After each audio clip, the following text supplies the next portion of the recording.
Cosmopolitan Mix. Beautiful woman. The Cosmopolitan Mix.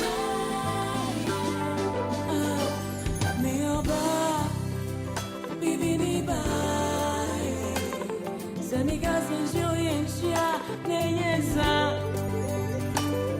Me wasuba wa, but you're my one vet to say. Welcome back to the Cosmopolitan Mix on Joy 99.7 FM. My name is Kojo Youngson, and by some turn of fortune, I have the privilege of bringing you the Cosmopolitan Mix, sitting in for your regular host who will return next week. In the meantime, though, we've got so much to do on this Throwback Thursday edition. Of course, we're in Breast Cancer Month, Pink October. And on Lifestyle Cafe, we have a very important conversation about breast cancer. We're very fortunate. We're joined not only by the legendary Dr. Cassie, but also by a survivor of breast cancer. Madam Grace is going to help us really understand what it means. This thing that we're talking about so much, trying to raise so much awareness for, this thing that we're trying to protect people from. What does it actually feel like to go through it? I know that Madam Grace will help us understand. Hello and good morning to you, Madam Grace. Good morning. Thank you so much for making the time You're welcome. to be with us.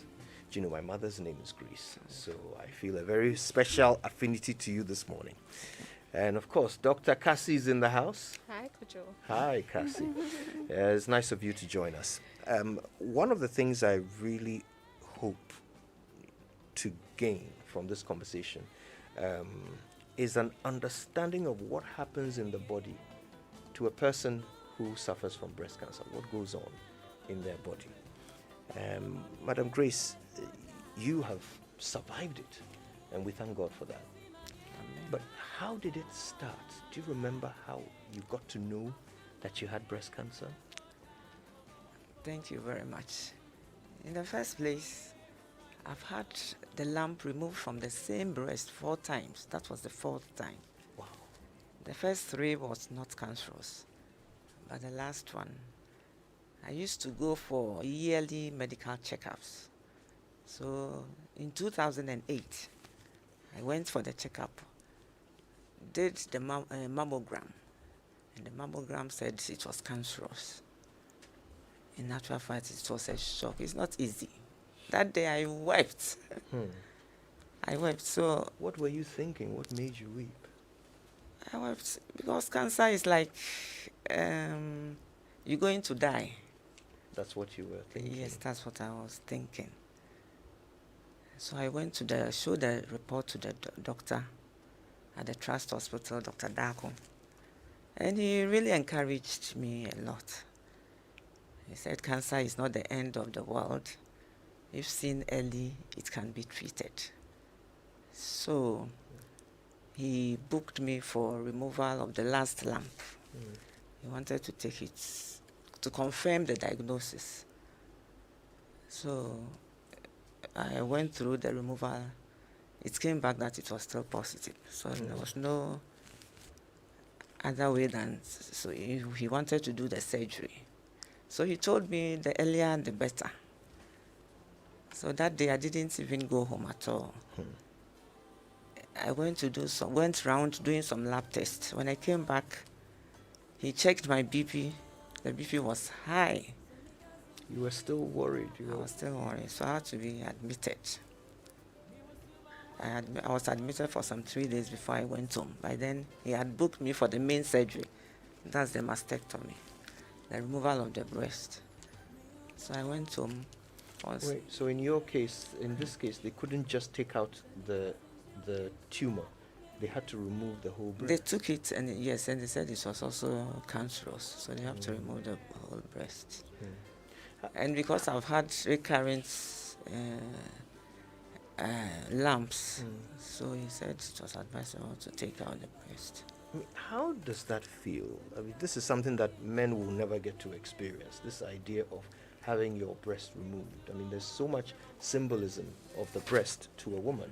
Yes. So when you were told that they have to take yours away, how Well, did that feel? I felt very bad, honestly. felt bad. I was always praying, but there was no way out. So I had to give in. Even the first day, by then my husband was alive. I didn't tell him that this was what was going on. It was the following day I called him and said, I shouldn't have booked for the surgery, we should discuss it. He wanted me to go for some herbals. And I said, no way. If the surgery will make me live there, then I will do it and then be free. So that's Why didn't you tell him the first day? I was down. Honestly, I was down. That's why I didn't tell him the first day. I didn't know what to say. So it was the second day I told him, and he was also shocked and said that. Did you find it hard to admit it to him, to explain what was happening to you, to him? Yes. It was hard because my breast was going to be taken off. And even after the mastectomy, he was scared. He said, I should cover the breast, I shouldn't open. So I wanted to be free, and you could see that he was scared. It's not So an it easy scared him to look at it? to look at it, yes, initially. Scared him to look at it initially. How did that feel to you? I mean, that's your husband, and he's looking at your body and it scares him. Well, that's what I'm saying. I was sad. There was no other way. If there was some other way, so I just took it in good faith. So I used to cover it. Don't let him, so that he wouldn't see it. Tell us about the day of the surgery. I mean, had you ever had surgery before that day? No, they were minor surgeries. To remove Like the they lumps? removed the lumps, the 3 lumps they removed. They were minor ones. But this one was a major surgery. Yes, it was also difficult. I went on admission, I think 2 days before the surgery. But I had good counselors. They really counseled me, and I said, okay, I've left everything to God. So it wasn't easy at all. I was afraid of the surgery itself, and then the removal of the. But I was going to lose one of my breasts. Yeah. So it wasn't easy at all. But at the point in time, I decided it's better for me to live than die. So that if it's detected early, it can be treated. So why don't I go in for the surgery and then go for the treatment, and I will be free. That must have taken a lot of courage, to Yes. come to that decision. Yes. I mean,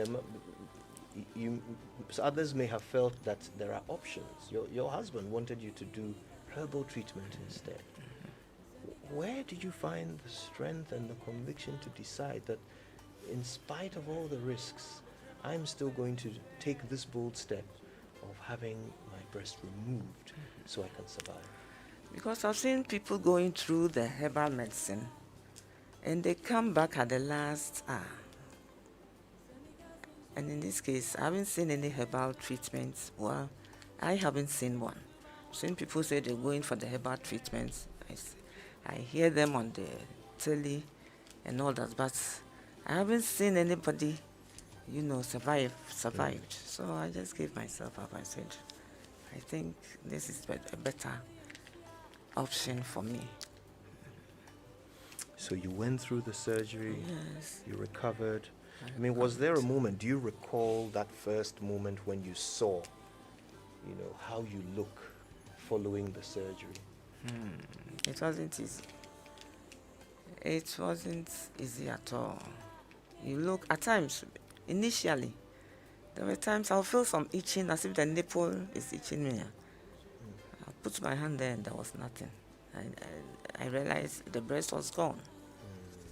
But I encouraged myself and said, I will make it. I will have to make it, no matter what. I'm really struck by your strength. I've got a million questions I want to ask you. But Dr. Cassie is here, and I'm really glad you are, Doc, because I guess you can take us inside the body now and help us understand. In the case of Mama Grace, after 3 different benign tumors had been removed from her breast, suddenly she gets one, and this time it's cancerous. How does that even happen? Like, what was happening in her body leading her to this point of having, breast cancer? Okay, Kojo. So, like we've always said, cancer, is the abnormal growth of cells. Every cell is designed in a way that it divides itself and then replicates, Sometimes the cells grow uncontrollably, that we cannot halt it, That is when we say it has become cancerous. Sometimes young women, can develop certain lumps in their breast. Most times for young people, it is benign. But currently, we are getting a lot of young women coming with lumps that have become cancerous. Yes, of course, the lumps that are there that are not cancerous can sometimes change their nature, and then become cancerous. All those things happen because of the mechanisms that are going on in the body. We all produce hormones, Women produce hormones like estrogen and progesterone, and those are the things that make you female. They help in the development of your breast in childhood, and then also the formation of your clitoris and all that whilst you're in the womb. So these hormonal changes are the things that cause the cells to replicate, In her case, yes, she had some lumps before, and then these lumps were removed with the hope that once we remove those lumps, she should be fine. But like I said, the cells keep dividing. What we know is that once we have found a lump in the breast, and the X-ray, which is done, called a mammogram, tells us the features of that lump. And that is what we use to tell that this has become a cancerous lump or this has not become a cancerous lump. And that is what determines what next will be done for you. For the lumps that are not cancerous, sometimes you can leave them depending on the age of the person, but we advise that if you want to, you should take it out so that they don't change their nature and then become cancerous. And every time a lump is taken out of your breast, we don't leave it at that. We send it back to the lab, and then they look at it properly and then tell us whether it was truly cancerous or not. Yes. So, listening to Mama Grace's story, is there anything she could have done to have prevented or avoided this? So, like we've been advocating, we don't know what brings about breast cancer. We only know that there are certain things that put you at risk and increase your chances of getting it. The things that put us at risk, most of them, we do not have any control over them. We only know that once you have had those things in your family, we know that you have a chance of developing them. There's not much that she could have done to prevent it. We know that once you come for regular screening, like she was doing every year, we are able to detect it as soon as possible, and then we can save the situation. So screening is the best preventive tool that we have for now. The other things you can do, like the alcohol consumption, quitting smoking, and then physical exercise, those things also help. But like I said, most of the things that put you at risk are things you cannot change. So we say that if you're in that category, so if you have a relative, like a mother, a sister, or a child who has had it in the past, your chances are higher. So you should screen more often. As you are growing, your chances are also higher. So you should screen more often. We say that if you had your menses earlier than 11 years, or you had your menopause after 55, those things also put you at risk. So we advise people who find themselves in that category to screen more often than the normal person would. And that way, if there's something, we can detect it early and then treat. Now, There are many people who are listening right now who, because it's Pink October, they are probably going to go and get their breast examined, for the very first time in some cases. We'll talk to you in a bit about what they should look out for. But as I'm thinking about all those people who will be getting their breast examined, there are some also who have already felt a lump and have to book an appointment to see a doctor to find out more. There are some who have already been diagnosed with breast cancer and are weighing their options. There are some who have been informed that they are going to have to go through what you went through, There are some who have just completed surgery and are wondering how their lives are going to change. There are different women who are likely to walk the path that you have walked and survived. So I want to use this conversation to educate them so they can see what might come in their own journey. So forgive me, some of my questions are a bit personal, but I really know that there are people who would like to know. You talked about how your husband reacted, when he first saw the effects of the surgery. Tell us, did this affect your married life, your sex life? No, it did not. After some time, I was covering it for some time. So after some time, he himself realized he has to give me she told me I should be free. I shouldn't cover it. I felt if there's nobody in the house, I can just go free. But it didn't actually affect. It was the first week. After some time, you overcame it, and then everything became all right. How about you? Did you feel different about your Oh, body? I felt different because finding the prosthesis too is very difficult, especially when I'm dressing up. You see that you can't get the right size to match the other breast. I go round looking for the prosthesis, which is not very easy at all, and even the brazier. Yes, that aspect there, I would say. So some people were even suggesting I go for what do you call it? I go for reconstruction. And that's why I went to Kolibu. When they put everything on the table, I said, okay, I'll better forget it. The price and everything. Very expensive. Very expensive. I said, I better forget about it. So that's it. And at times too, the stigma. I once went to church and somebody came and then held the breast like this. Really? I'm telling you, I just looked at the one and said, someone walked up to you I'm telling you, in church. And grabbed your breast? Grabbed my looking breasts. for what? I don't know what she was looking at. I just stood there, looked at her, and then she passed. She went away. Wow. So that is it. But me, I've told myself I have to live. So nothing at all. I'm not ashamed of it. I can open it. Anybody who wants to see it, I can open it for the one to see it. I'm not ashamed at all. I've made up my mind. So it's... I truly admire your spirit, Mama Grace, I've got to say. This is not something that many women will find easy. It's not easy. Yeah. It's not easy at all, but So let's talk about what to look out for. You give these great tips to us all the time, every day on the Cosmopolitan Mix. But while we have you, talk to those who are listening, a bit anxious, getting ready to go in for their first examination. Tell them what to look out for.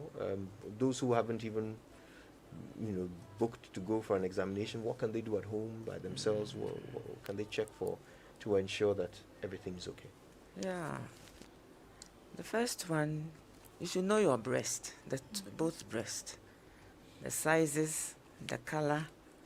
You can stand in front of a mirror, raise your both arms, and check on your breast. You know it, so that if there's something happening, you will see it very early. So if you know your breast well, and then secondly too, you should do the palpation. Palpate for the lump. You raise up your bed, you can lie down and do it. So immediately you see the lump, the earlier the better, as Dr. Dako said to me. I'll never forget it. He said the earlier the better. So immediately you find any lump in the breast, you visit a hospital or clinic for evaluation and then the treatment. So what would you say is the biggest challenge that we have as a nation in managing breast cancer, Dr. Cassie? Okay, so globally, the biggest challenge we are having is getting people to come to be screened.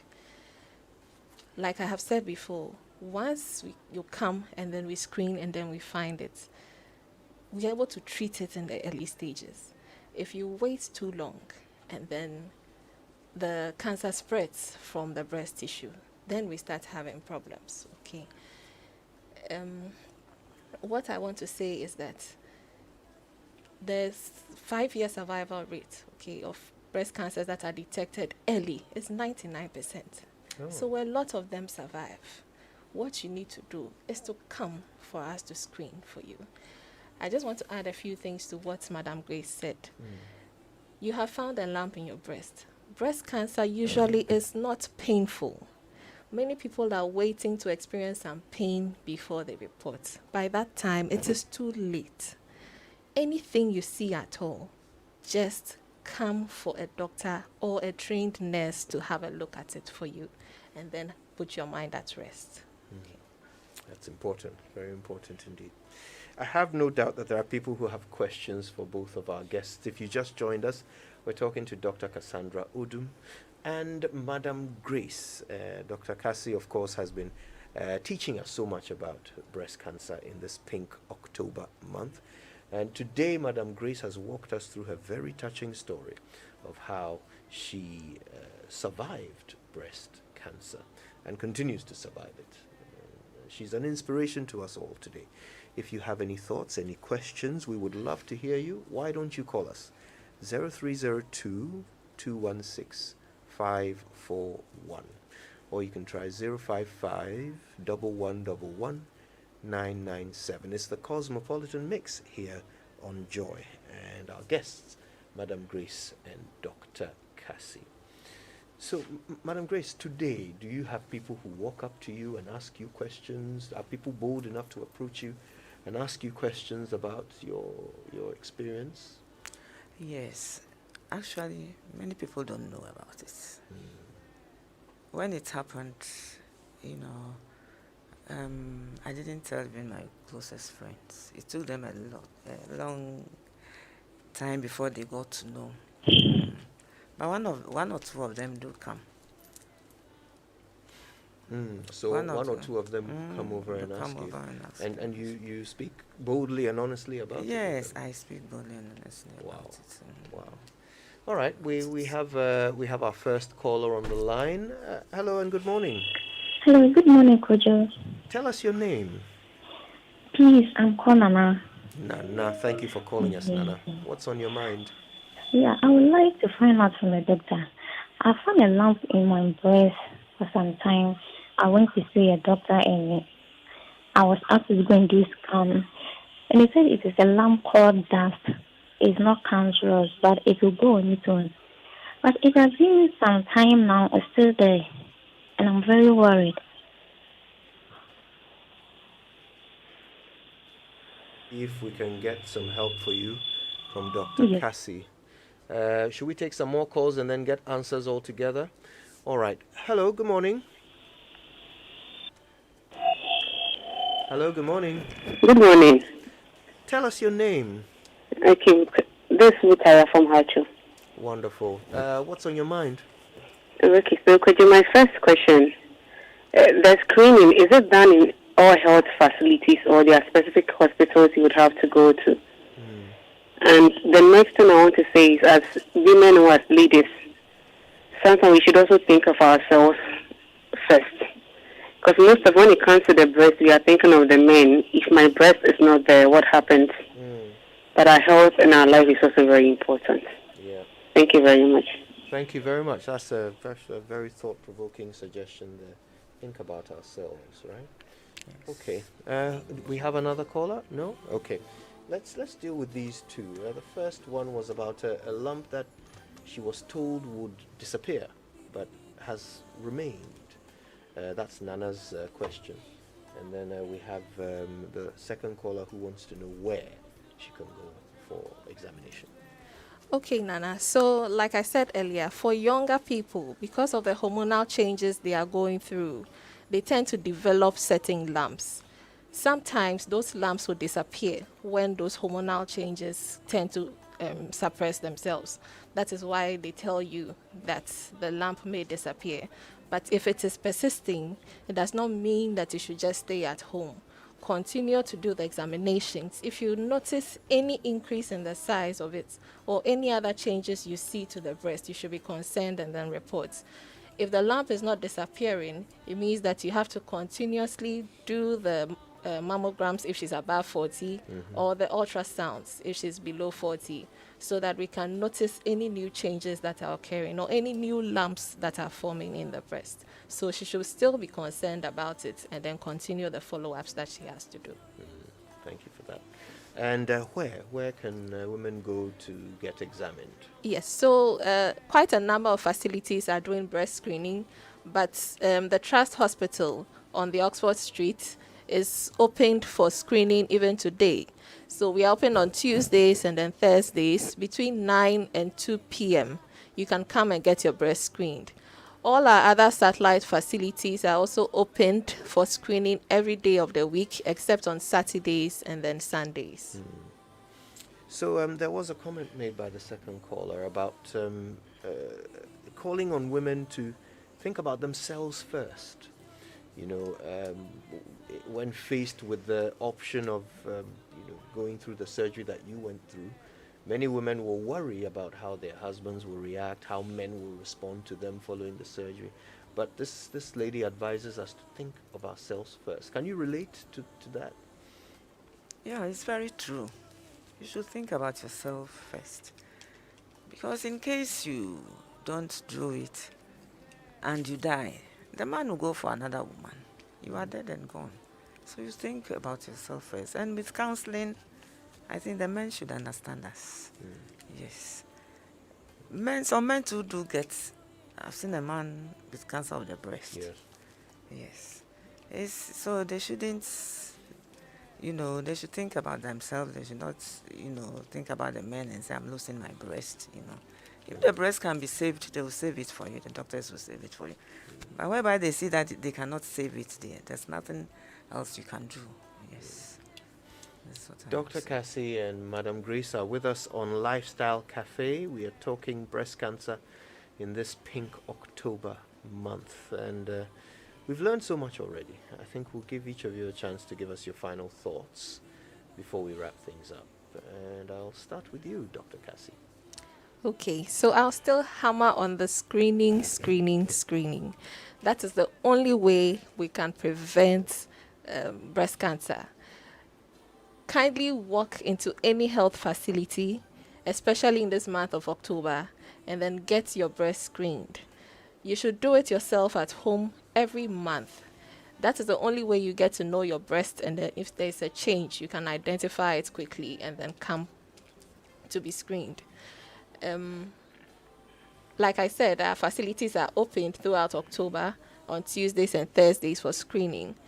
But if October ends and you still detect a lump, you can still walk into the hospital and then we'll have a look at your breast for you. Madam Grace? Yeah, I'll also hammer on the fact that women should think about themselves first and go in for the treatment. Yes, that's all I have to say. I want to thank you so much for joining us, Madam Grace. You're truly an inspiration to us, and Thank you. God bless you. Amen. And Dr. Cassie, always a pleasure. Thank you so much for the time you spend helping us with breast cancer in this Pink October month. Thank you for having us, Kojo. It's our pleasure. All right, this is only the first of many conversations. There's so much to learn about breast cancer in this all-important Pink October month. So stay with the Cosmopolitan Mix for more of such. We're back after these. Everywhere you turn, there's a mother, a father, a sister, or a brother who has been affected by breast cancer. No one is immune to breast cancer, neither old nor young, rich or poor, weak or strong. Hope is the bridge that connects cancer and recovery. Don't give up your courage to fight. Fighting breast cancer takes every